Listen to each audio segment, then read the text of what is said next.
Hello and Happy New Year, everybody. I'm Tammy Alvarez, and I'm the creator of the Career Winners Circle, where we empower business leaders to make a big impact and love every single Monday morning again.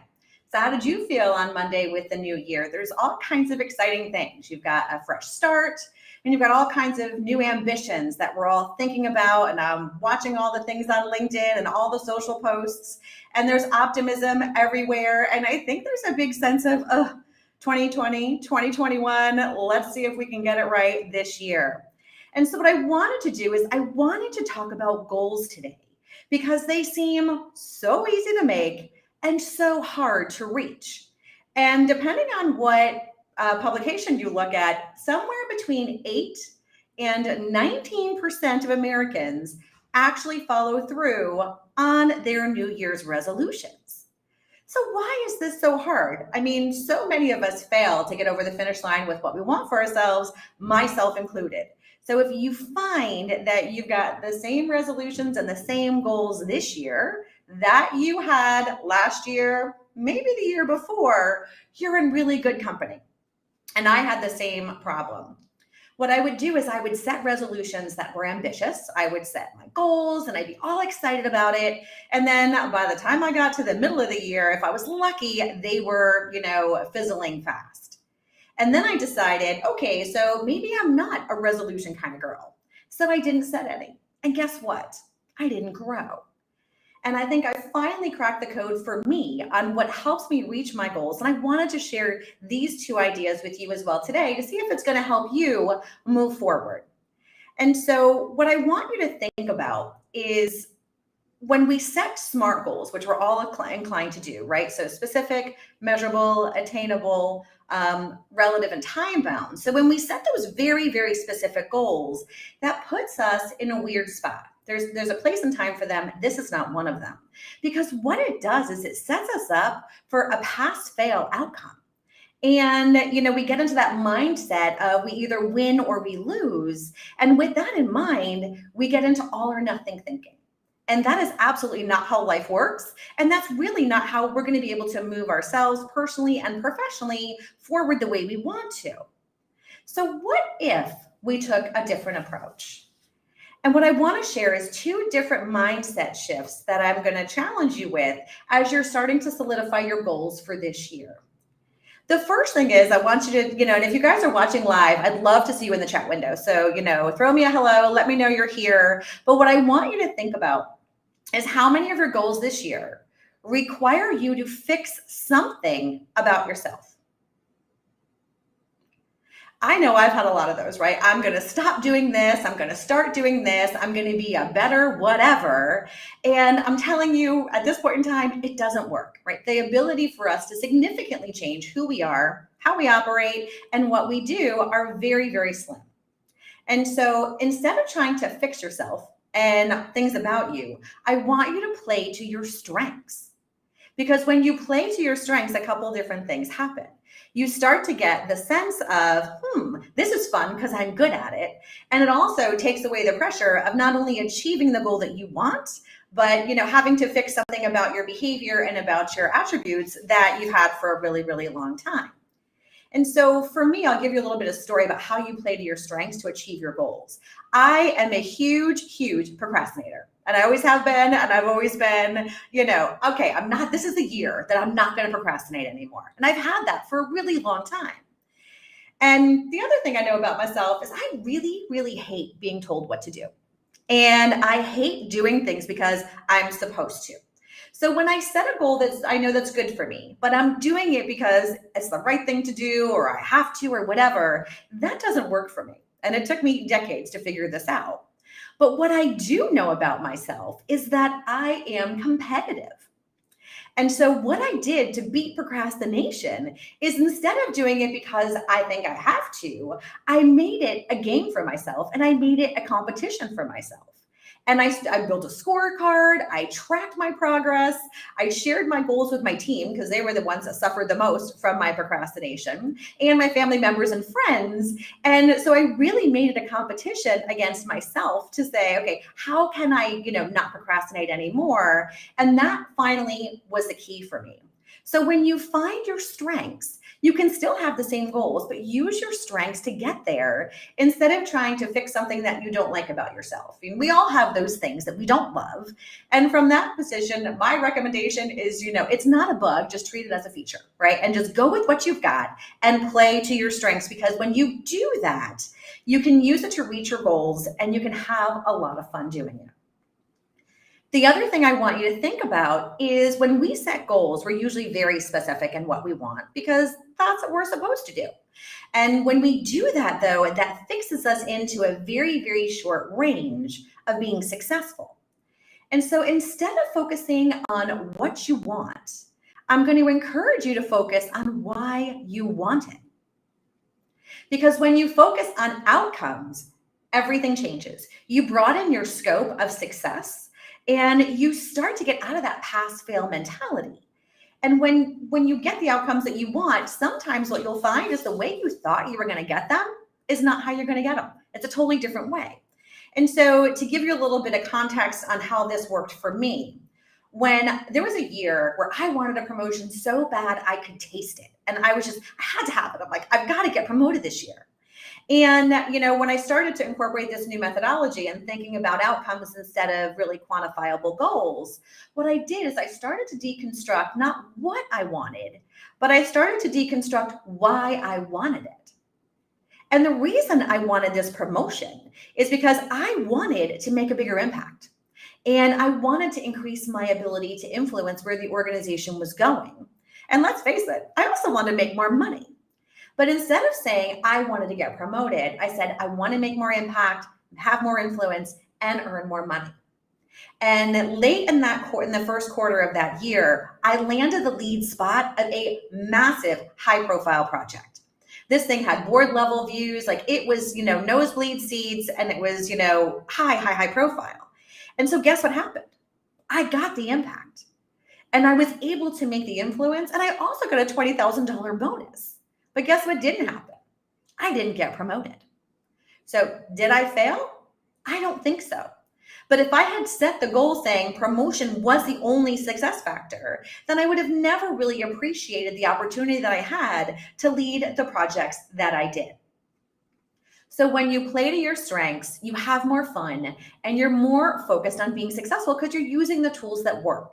So I'd encourage you to do that. And when you focus your goals and your outcomes that you want, the why you want the things you do versus exactly how you want to get there, you're going to broaden your scope. You're going to have that ability to have the feelings and the needs that you want to fulfill. But, sometimes these come in very, very different packages. So I hope those things work for you. And then when you finally get to the point where you've got your goals narrowed, I want to share some feedback that we had in our last group coaching session on some things and techniques that worked for me, and then also some of my clients and what they had to share during our group session. So one of the techniques that I love to use in terms of all the goal setting possible is to tell everyone you possibly can out loud. Because when you do that, you're on the hook and the peer pressure is huge. So for me, my big goal this year is dry January. I've never had one, right? So you make it 2 weeks, then you're at a party, you're like, I need a martini or a gin, and you go from there. At least I do. And so for me, dry January is a big accomplishment for me on the personal side. So guess what I've done? I've told absolutely everyone. And so anytime we're out to dinner or out with friends or whatever, everybody's like, are you drinking? Are you, I'm like, nope, still have my club soda and cranberry. Now, granted, it's only the 5th of January, but I'm off to a good start. One of our other clients said the thing that worked for her is to do the scary stuff. And that was so profound for me because a lot of times what's standing in our way between what we want and where we are is what I call the monsters under your bed. It's that fear instinct that we have, and we may not even recognize it as fear. So anytime you're hesitating and anytime you're not moving towards something that you want, then the chances are really good that there's a fear impact that's slowing you down. So I would encourage you to figure out what is it, that thing that you dread doing, that you're like, oh, I know I have to, but I don't want to. And then do the scary thing. Because what my client said is as soon as she does, everything changes and she starts to reach her goals a lot faster. And the scary thing isn't as bad as she thought it would be. Another one of my clients celebrates the small wins. And I think that's hugely important, especially when you've got really big goals. Not like my dry January where, it starts and ends. But when you've got really big goals for yourself, it can be a long time until you can get that win. And so when you celebrate the incremental successes along the way, you can keep yourself motivated and energized and really accomplish more because you know that everything that you're doing is working towards that bigger goal. So I thought that was a great recommendation. And another one was schedule time. I think one of the biggest things that I hear from almost all of my clients, actually probably all of them, is the lack of time. I mean, who has time for anything for ourselves because our worlds are so demanding? And so unless you actually schedule time, unless you make it immovable in your calendar, as important as, a dinner date or time with your family or things that you just prioritize, if you make yourself the priority this time, a lot of things are going to change for you. So make sure that you use that advice and schedule some time every week or every month, depending on how long it is before you want to achieve your goal, to really make that date with yourself to get some things done. And then last but not least, one of the greatest pieces of advice that also came from our group coaching session last year was being mindful about what you are telling yourself. If you stop for a minute and listen to that voice inside your head, is it supporting you or is it tearing you down? Do you have that inner critic that is just crushing you and saying, you can't, it's not going to work, you can't, you don't have what it takes? Or are you your own cheerleader where you're like, you've got this week, let's get this done? Think about what you are telling yourself because you're listening. And everything you tell yourself becomes true. So you want to make sure that you're mindful of what's going on in your inner voice, that you squash that inner critic and bring out the pom-poms so that way you increase your chances of success. And so one of the themes that I keep hearing time and time again when it comes to career goals is that, especially when you're in the latter half or the latter third of your career, is I know I want to do something else. I know I should or want to be doing something more, but I don't know what that something else or what that more is. And it's kind of embarrassing, right? To get at this age and be like, I don't even know what I'm supposed to be doing. And so many people feel this way.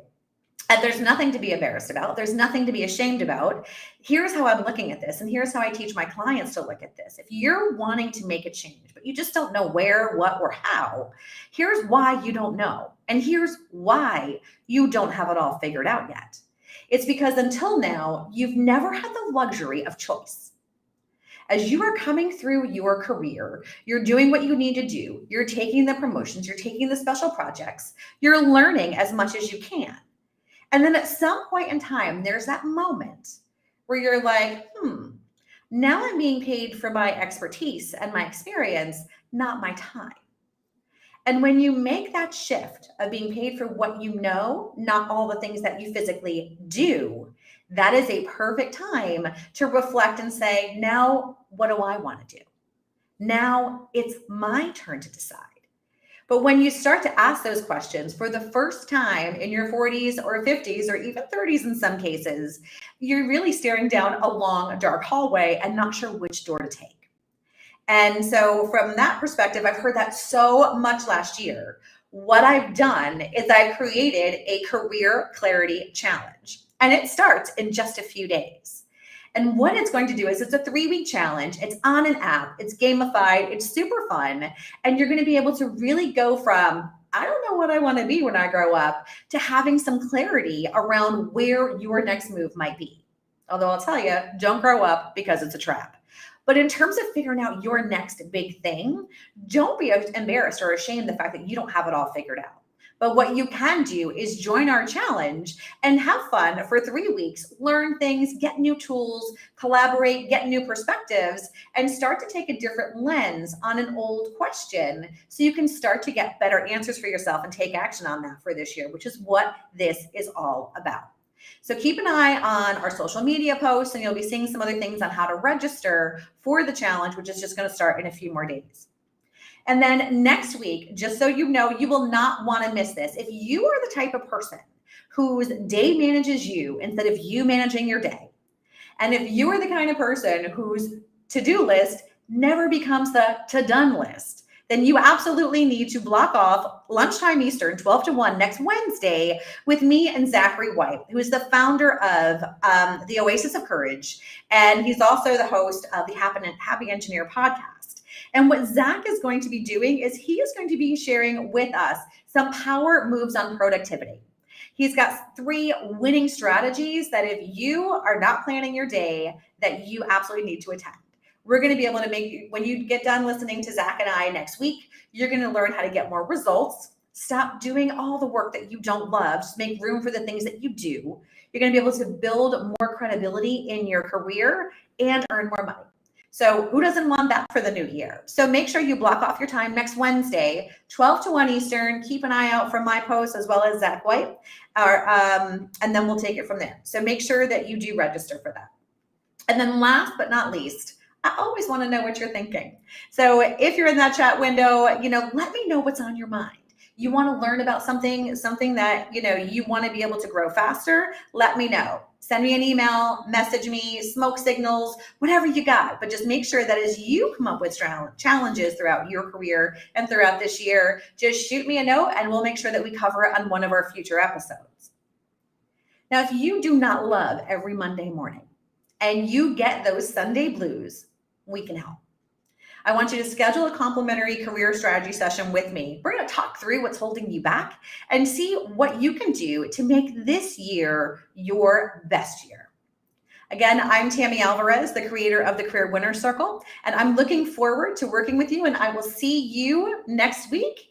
Thanks again for watching.